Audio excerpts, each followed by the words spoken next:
Bonjour à toutes et à tous ceux qui me suivent, tous ceux qui me suivront. Aujourd'hui, on va parler d'une palette de chez Makeup Revolution. C'est une palette au niveau des couleurs que j'aime beaucoup. Donc on va parler que de cette palette. Vous le voyez, mon teint est fait, mes sourcils sont faits.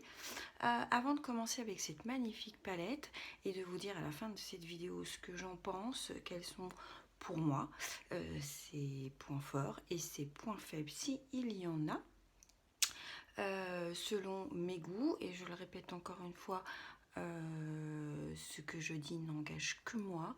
Et si vous avez envie d'acheter tel ou tel produit, cela ne tient qu'à vous. Ce n'est que mon avis de femme de plus de 45 ans qui se maquille depuis à peu près une trentaine d'années. Voilà, si avant de commencer cette vidéo et de vous présenter cette palette, je vous demande de vous abonner ici en cliquant sur abonner, et si vous aimez cette vidéo à la fin ou tout de suite, eh bien vous mettez un petit pouce.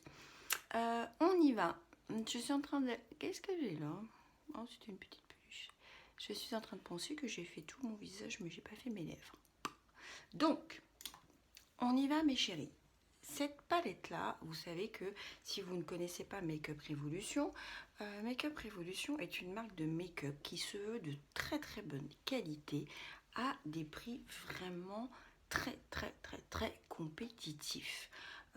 Ils ont à peu près maintenant, ils doivent avoir une trentaine de palettes qui sont souvent sous des formats comme ça, en grandeur. C'est à peu près... il y a quelques grandes palettes, mais sinon en général ce sont des formats comme ça. Et vraiment, ils sont vraiment très compétitifs au niveau du prix. C'est très impressionnant, et même ça fait peur parce qu'on se dit à ce prix-là, une palette, mais ça doit être de la merde. Alors moi, c'est pas la première fois que j'utilise du make-up de chez Makeup Revolution London, qu'on ne peut acheter que sur internet, sur le site de Makeup Revolution. Et pour l'instant, au niveau des fards, j'ai toujours été satisfaite de 90% des fards de la palette que j'utilisais. On a différentes sortes de palettes. On a des palettes qui sont complètement en plastique, comme celle-ci. On a des palettes qui sont vraiment des dupes de Too Faced, qui vont être plus en métal. On a des palettes qui, comme j'ai... Elle est où ma palette de Makeup Revolution? Ah non, je ne l'ai plus. Elle est en métal, on ne voit pas à travers. Et on a un miroir. Je l'ai prêté à ma fille. Et on a vraiment, au niveau des packaging, pour tous les goûts. On peut quand même remarquer, quand on va sur le site de Makeup Revolution, qu'il y a quand même pas mal de copies, ne serait-ce qu'au niveau du packaging. Et plus ils ont de palettes, plus ils en sortent, plus on se rend compte qu'ils ont beaucoup de copies, je dis bien entre guillemets, des grandes palettes telles que les Anastasia Beverly Hills, vous savez, les 4-5 palettes qui sont extrêmement connues. Ils ont aussi des copies, beaucoup de, je trouve, de mince, le nom m'échappe, de Zoeva aussi, de Julia's Place, je trouve, de plus en plus. Et même au niveau des fards, on se rend compte que quand on ouvre la palette, vraiment, on a l'impression de se trouver sur l'harmonie de la Anastasia Beverly Hills. C'est vraiment flagrant. Ceci étant dit, ils font ce qu'ils veulent et c'est pas notre problème. Nous, si on peut trouver des fards de qualité extrêmement haute, avec des prix extrêmement bas, et ben je dirais tant mieux pour nous. Ce que je vais vous montrer là, c'est l'une des palettes qui se trouve dans des formats comme ça, complètement complètement plastique. Pour moi, je trouve que ça fait un petit peu cheap. Mais ceci étant dit, si la qualité est là, on s'en fout un petit peu. Mais j'aime bien les beaux packaging. Et là, sur le coup, bon, même par rapport à l'autre que j'ai qui est en métal, on a un grand miroir et là, il n'y a pas de miroir. Donc, je vais être obligée de sortir une autre palette pour pouvoir maquiller et pouvoir avoir un miroir. Donc, ça, c'est un petit peu dommage. Surtout que les prix de celle-ci, qui sont à peu près de la même grandeur que les autres avec un miroir, j'ai un truc dans l'œil, sont à peu près des prix équivalents. C'est-à-dire que des palettes sous des formats comme ça, avec 1, 2, 3, 4, 5, on a quand même 15 fards, ce qui est énorme. Alors les prix de chez Make-up Revolution, vous tournez à peu près entre 9 et 13 euros la palette. C'est pas plus. Hein, je crois que celle-ci, ça doit être... je sais plus si c'est 11 euros ou 9 euros celle-ci. Donc celle-là que je vous présente tout de suite et qui me donne extrêmement envie puisqu'on a des couleurs qui sont assez pop et ça change. Celle-ci, c'est la Euphoria. Sachant que dans cette gamme-là, donc là, cette gamme-là, c'est la Revolade. On a plusieurs palettes. On a la Euphoria, on a la je sais pas qui, on a la je sais pas quoi. Et on a vraiment plusieurs harmonies très différentes. Et il y en a au moins 5 comme ça différentes. Donc il y en a vraiment pour tous les goûts. Et ça c'est bien. Donc on va arrêter les discussions et on va tester ça tout de suite. Et ce qu'on peut remarquer dans cette palette, et ce qui est bien, qui n'est pas toujours le cas de toutes les autres palettes, toutes marques confondues, c'est qu'on a un beige mat et on a un noir. Et pour moi, un beige et un noir, c'est l'indispensable dans une palette. Quel que soit le thème de votre palette, quelle que soit la couleur, ces deux couleurs-là sont pour moi indispensables, tout simplement parce qu'on a besoin de cette couleur-là pour mettre sur sa paupière fixe, pour permettre aux fards après qui vont venir par-dessus de pouvoir estomper ça d'une manière beaucoup plus facile. Et on a besoin d'un noir parce que le noir, c'est le fard qu'on utilise pour donner du relief, pour donner de la profondeur à son make-up, etc. Ou pour même ne serait-ce que faire un liner. Après, au niveau de cette palette-là, on a donc 1, 2, 3, 4, 5, 6, 7, 8, 9. On a 10 mats, donc sur 15. Et le reste, ce sont des fards qui sont scintillants. Alors celui-ci est magnifique, ce qui est très rare d'avoir des gris mat, c'est encore plus rare, et des gris scintillants, on en a, mais enfin c'est quand même rare. Mais nous aujourd'hui on va partir sur quelque chose de très voyant, de très coloré, parce que tout simplement j'en ai envie. Donc on va prendre ce magnifique vert canard et on va venir poser ça, mes chéris, dans le creux de paupière. J'ai évidemment mis une base sur mes paupières. Si vous n'avez pas de base à paupières, vous prenez votre anti-cerne, quelle qu'elle soit votre anti-cerne, ça fera très bien l'affaire. Et c'est pour vous montrer aussi, en l'occurrence, que si ça fait longtemps que vous avez mis votre base à paupières, vous pensez avant de commencer à restomper parce que, évidemment, comme les paupières bougent, et bien ça passe un petit peu dans les plis. Pour vous montrer aussi qu'on peut très bien avoir 45 ans et mettre un peu de couleur dans sa vie. Donc on y va, on prend ce vert canard. Alors ça se pose bien sur le pinceau, comme vous pouvez le voir. Ils ne sont pas extrêmement poudreux pour l'instant. Alors généralement quand on a un fard poudreux, ça veut dire qu'il a une très bonne pigmentation. Donc là il n'est pas poudreux, quasiment pas. C'est un fard sec malgré tout. Donc on va voir ça. Je vais juste m'attacher les cheveux avec mon magnifique serre-tête que j'ai depuis des années. C'était à ma fille quand elle était petite. C'est le serre-tête de chez Sophia. Hop. Et voilà, on n'a pas bonne mine, mais on s'en fout. J'ai apposé ça, mes beautés, en creux de paupière, pigmentation est là, mais on va en mettre un petit peu plus. Donc pour l'instant, je n'étale pas, je pose mon fard. Je viens faire la même chose. Alors, au niveau de la pigmentation, on est vraiment pas mal. On est vraiment pas mal. Ouais. Je viens mettre ça un tout petit peu en oblique sur mon coin externe.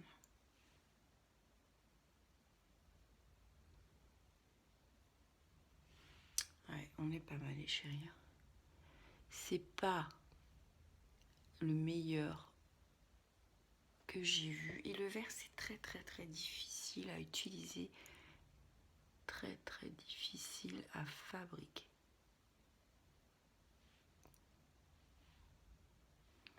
Ouais, on va venir intensifier un petit peu. Donc là, on a posé notre creux de paupière que je vais remonter un petit peu. Tout simplement pourquoi? Parce que mes paupières, avec l'âge, commencent à être un petit peu tombantes. Donc on triche et on vient remonter un petit peu son creux de paupière. Ce que je vais faire maintenant, c'est que je vais venir avec un fard de transition. Alors j'hésite entre celui-ci et celui-ci. J'ai peur que celui-là soit un petit peu trop néon. Avec un fard de transition, on va venir estomper un petit peu cette couleur-là. Donc on se met sur le bord du fard. Et là, on estompe. Mais uniquement sur le bord pour créer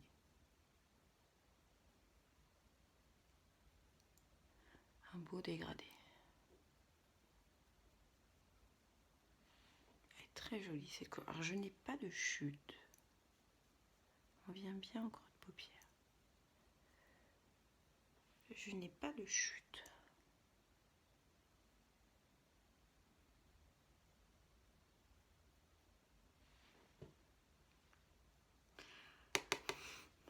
Rien à dire mes amis. Honnêtement, quand il y a besoin d'être mauvaise langue, il faut être de mauvaise langue. Mais quand il n'y a pas besoin d'être de mauvaise langue, eh ben on ne l'est pas.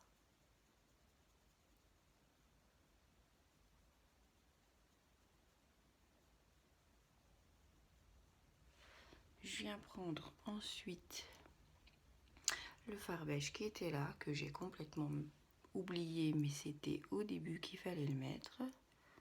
Et là, je viens estomper cette couleur-là grâce à ce fard jusqu'en haut du sourcil. Le beige, belle pigmentation aussi, je suis... Je vais venir prendre un pinceau un petit peu comme ça.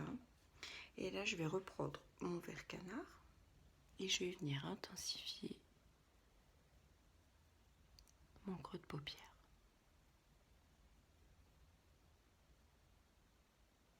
Et surtout, parce que quand vous estompez comme ça avec une couleur de transition, vous perdez un petit peu en intensité, ce qui est tout à fait normal.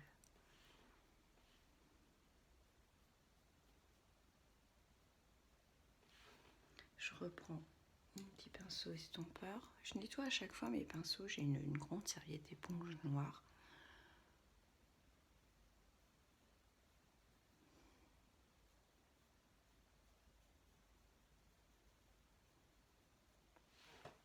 La superposition des fards est très bien. J'ai rien à dire. J'ai rien à dire du tout. On va se la jouer encore plus punché. Et là, je vais pas faire un cut crease ici, c'est-à-dire que je ne vais pas venir nettoyer ma paupière avec ma base ou avec mon correcteur.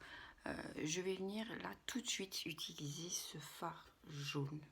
ce fard néon jaune pour voir ce qu'il a dans le ventre sans base, sans nettoyage de paupières. Donc là, pour le coup, je reprends. J'hésite quel pinceau je vais prendre, j'ai peur. Ce sont des couleurs qui sont très difficiles à prendre. On va reprendre celui-là que je viens de nettoyer. On prend le jaune. Waouh, waouh, waouh. Même en tapotant, j'ai quasiment pas de chute. Waouh, de poudrage, je veux dire. Et là, je vais venir poser ça sur le coin, sur l'intérieur de ma paupière. Pour l'instant, je le pose. Je ne vais pas jusqu'à l'intérieur parce que je vais mettre autre chose. Oh, waouh. Je vous rappelle qu'il n'y a pas de base, il n'y a rien en dessous. Donc, ce que je vais faire, c'est que je vais venir remplir avec l'autre côté de mon pinceau. Je vais venir estomper la jointure. Waouh. Bon, alors évidemment, je vais reprendre un petit peu de vert canard. Évidemment, avec une base, je reprends un peu de jaune. Ça aurait été beaucoup plus intense. Mais là, on est en train de tester, mes amis. On repart de l'autre côté et on fait la même. Je pose mon fard.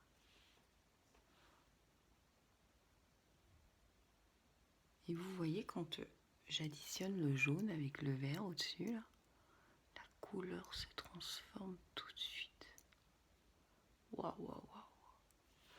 Et là, je viens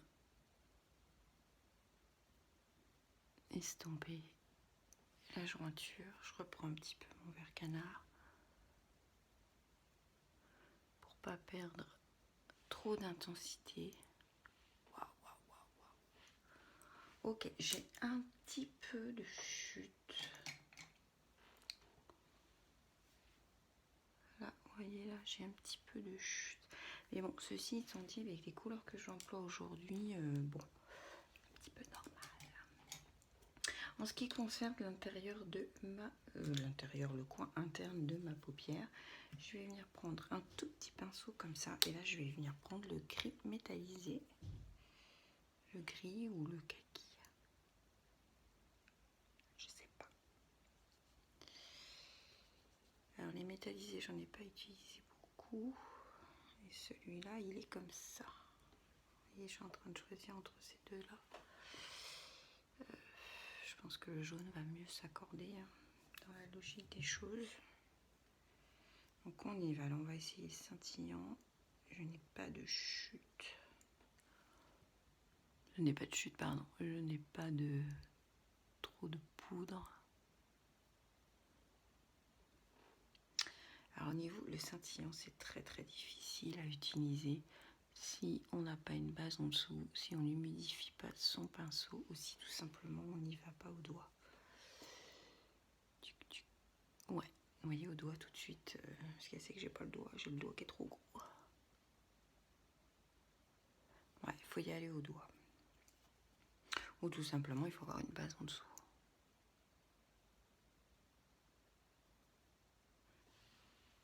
Je suis un petit peu déçue.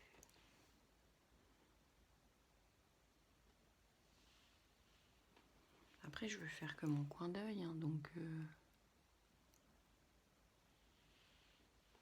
on va regarder quand on va le mettre en bas ce que ça va donner. Je vais venir faire maintenant mon ras de cils. Mon ras de cils, ma paupière inférieure, parce qu'on a une paupière inférieure, ça c'est une paupière, mes amis. Oui. Ce que je vais faire, c'est que je vais prendre un petit pinceau poil. Je vais reprendre celui-ci que je vais pas nettoyer puisque de toute façon, oh si je vais nettoyer. Je vais reprendre le vert qui m'a servi de transition, qui est ici. Elles sont très très peu poudreuses. Waouh. Et là, je vais venir poser ça sur tout mon ras de cils. Bon, moi le vert, c'est pas une couleur qui va avec mon iris, hein. Là pour le coup, ça va pas faire sortir mon iris du dessus. Moi j'ai du gris, du vert, du bleu, c'est pas la couleur qu'il faut. Ceci dit, on s'en fout.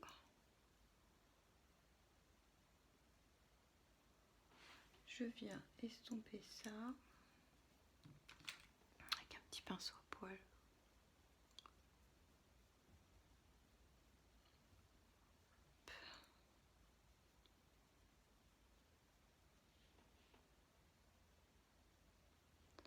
J'ai mon anti-cerne filé. Ensuite, je viens prendre un pinceau fin comme ceci. Je reprends mon vert canard et je reporte en ras de cils ce vert canard. Essayez bien d'aller sur vos cils pour éviter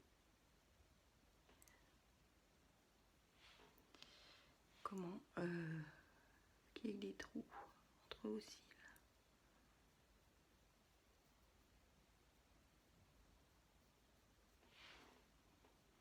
On reprend le pinceau qu'on a utilisé pour estomper.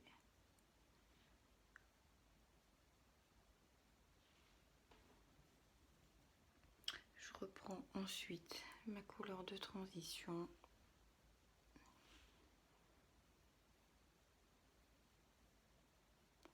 Et je joins à cet endroit-là.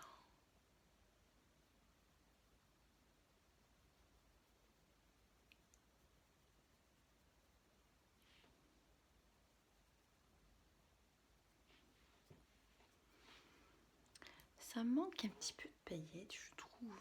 Mais bon. On est dans le mat, on est dans le mat. On va essayer, mes chéris, on va essayer de poser ce fard-là, celui qu'on a mis en coin interne.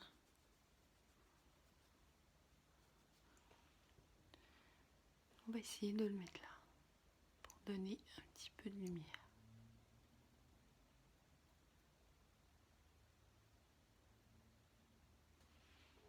Je n'ai pas mis beaucoup. Je regarde si c'est la même texture pour tous les fards. C'est juste pour donner un petit peu de lumière au-dessus de l'œil.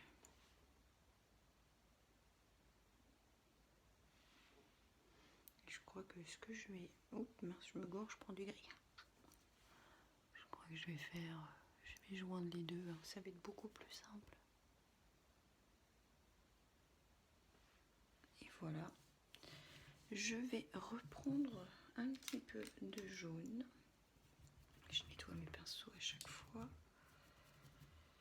Parce que sinon ça m'en fait trop nettoyer. Je vais reprendre le super jaune. Magnifique. Est-ce que les noms des fards sont mis?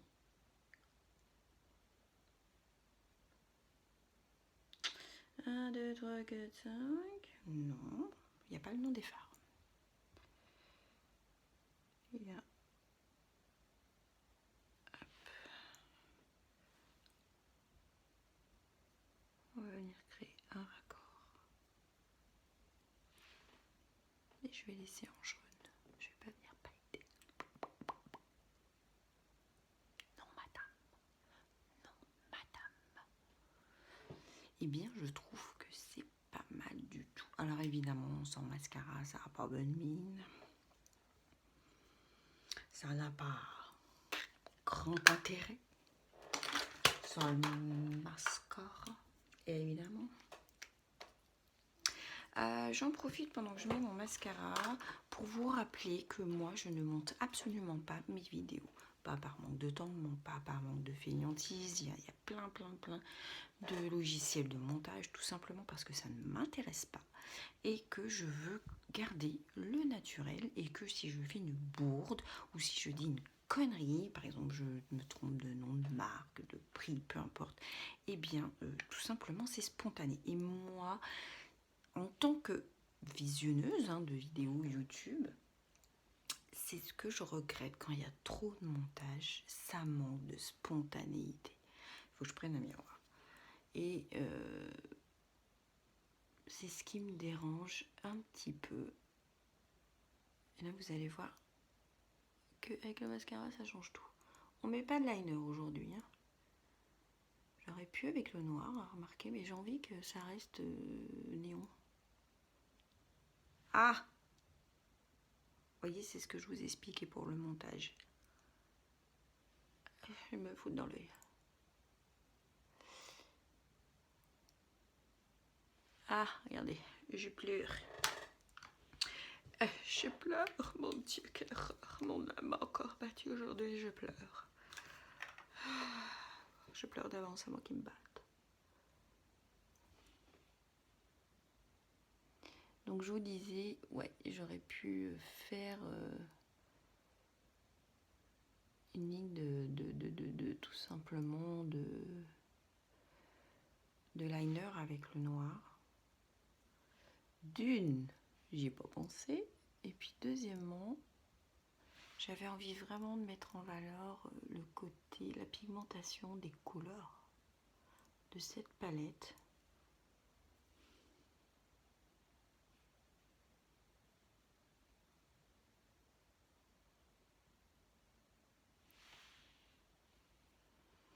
Avant de mettre le mascara en bas, il y a un truc que j'aurais dû faire et que je n'ai pas fait.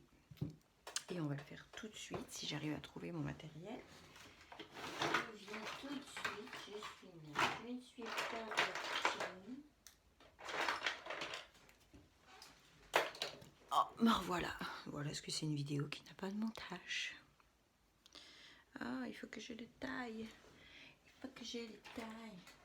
Mon crayon, il faut que je le taille.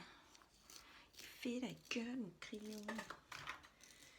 Vous savez ce qu'il faut que j'arrive à faire, à mettre sur mon plan de travail. Moi, j'appelle ça un plan de travail. Il faut que j'arrive à mettre une petite coupelle pour mettre les petits trucs à jeter, genre tout ce qui se taille déjà. Donc, je vais prendre un crayon doré. Celui-là, c'est un crayon de chez Unique, qui est une très très bonne marque de make-up. Et celui-là, il est waterproof, c'est-à-dire qu'il est gras quand vous le mettez. Il sèche très très vite et il ne bouge plus. Que ce soit sur la peau ou que ce soit en muqueuse, c'est une tuerie intersidérale. Hop. Et du coup, et ça c'est ce que j'aurais dû faire avant. Vous voyez, on voit la différence. Regardez pas mes yeux rouges, hein, c'est normal, c'est parce que je viens de me mettre un coup de mascara dans l'œil.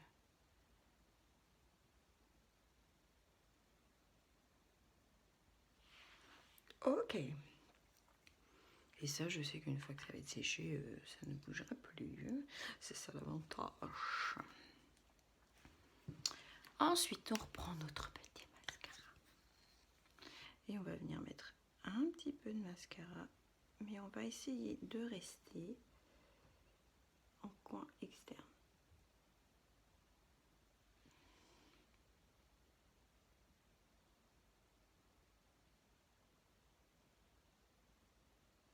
J'en profite pendant que je mets mon mascara pour vous signaler que la prochaine vidéo qu'on va faire ensemble sur cette chaîne, ça va concerner Lidl. J'ai essayé d'acheter le plus de produits possible chez Lidl pour faire un make-up complet. Et donc on va faire ça ensemble pour savoir ce que ça a dans le ventre. Donc moi je mets très peu de mascara sur le dessous d'œil. Je vais refaire. Regardez pas mes cernes, je suis extrêmement fatiguée. Donc voilà mes chéris. Je vais mettre un petit peu de rouge à lèvres. Comme j'ai quelque chose qui est très pétant, je vais prendre un gloss. Celui-là c'est un gloss de chez Kiko. Si ça vous intéresse, c'est la couleur 103.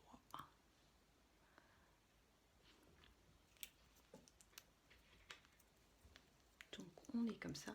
Et voilà, je vous montre du mieux que je peux ce magnifique make-up. Voilà. Je ferai des photos que je vais mettre sur Insta, bien évidemment.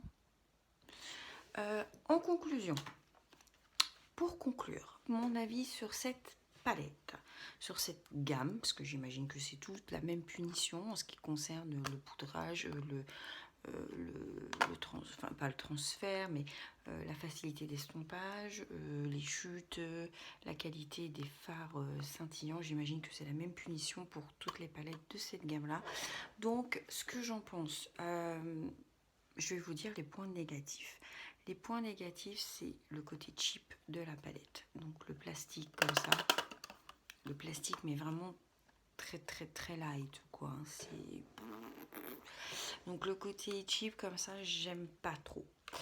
Il n'y a pas de miroir. Donc ça pour moi c'est un moyen bémol parce que moi si la palette elle est de qualité, elle est extrême, bon, je m'en fous.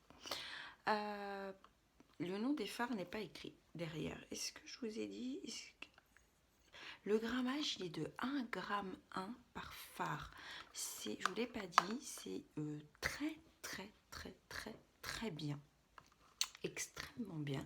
Le grammage à peu près, si mes souvenirs sont bons, par exemple chez une palette de chez Anastasia Beverly Hills ou de chez Zoeva, on est sur des 0,8 ou des 0,9. Donc là 1.1, c'est très bien.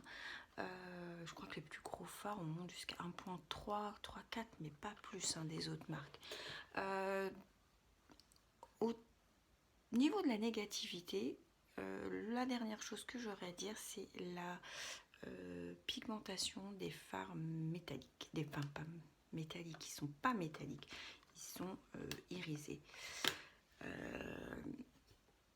C'est-à-dire que là, vous voyez, j'ai passé mes doigts, si je fais pareil ici, c'est joli, mais c'est pas extraordinaire. Ceci dit, sur mes yeux, vous voyez, ça passe très bien. Bon, c'est la seule chose ça manque un petit peu de pigmentation au niveau des fards scintillants. Les points positifs, c'est une palette qui est très légère. C'est une palette qui, pour son prix qui est de plus ou moins 10 €, qui est composée de 15 fards, c'est énorme. Le grammage de 1.1 par phare est énorme, rapport prix-quantité. Les fards mat sont extrêmement puissants, vous le voyez sur moi. On va en swatcher quelques-uns. Je pris au hasard. La pigmentation, elle est là, elle est présente. Voilà. Il n'y a rien à dire quoi. Ils sont très peu poudreux pour des fards qui sont secs, ils sont très peu poudreux et je n'ai quasiment pas eu de chute. Ils se travaillent bien ensemble, vous pouvez le voir, l'estompage se fait facilement.